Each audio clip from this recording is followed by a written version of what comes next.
ในโอกาสต่อไปขอเรียนเชิญคณะกรรมการผู้ต่างหน้าจากกระทรวงยุติธรรมได้ให้เกียรติออกมาประจำหน้าที่เพื่อทำการออกเลขรางวัลสลากพัฒนา 5/45 ซึ่ง1เกมสามารถลุ้นได้3รางวัล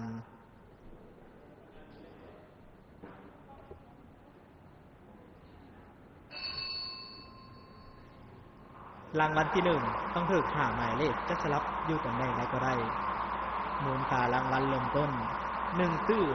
250ล้านกีบรวมเนี่ยของรางวัลสลากพัฒนา 5/45 หน่วยที่1ได้แก่หมายเลข31หมายเลข31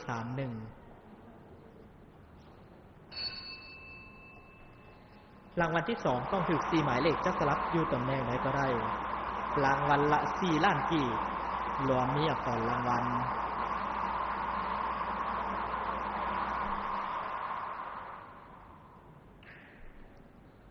หน่วยที่2ได้แก่หมายเลข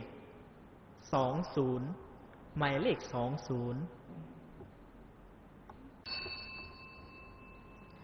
และรางวัลที่3ต้องถูก3หมายเลขจะสลับอยู่ตำแหน่งใดก็ได้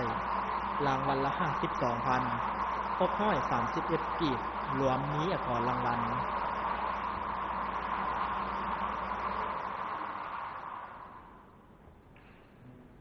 หน่วยที่3ได้แก่หมายเลข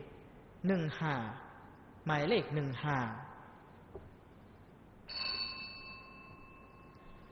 สำหรับรางวัลที่1กรณีมีเงินรางวัลสะสมจะได้บวกเพิ่มกับรางวัลเริ่มต้นแบ่งปันรางวัลตามจำนวนของผู้ถูกรางวัลตัวจริง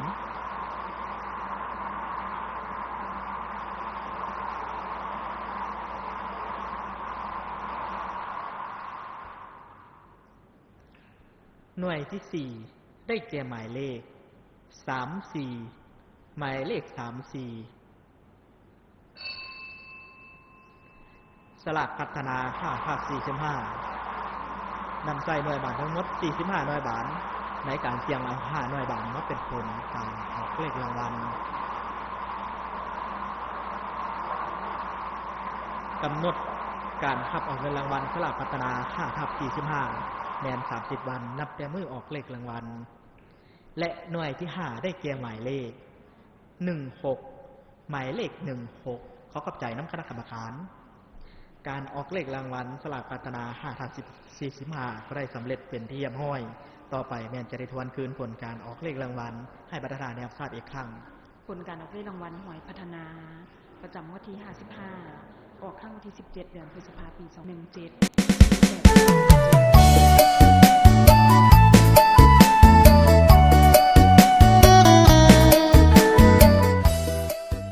ขอขอบใจทุกท่านที่รับชมการประกาศรางวัลของสลากพัฒนา Happy 5/45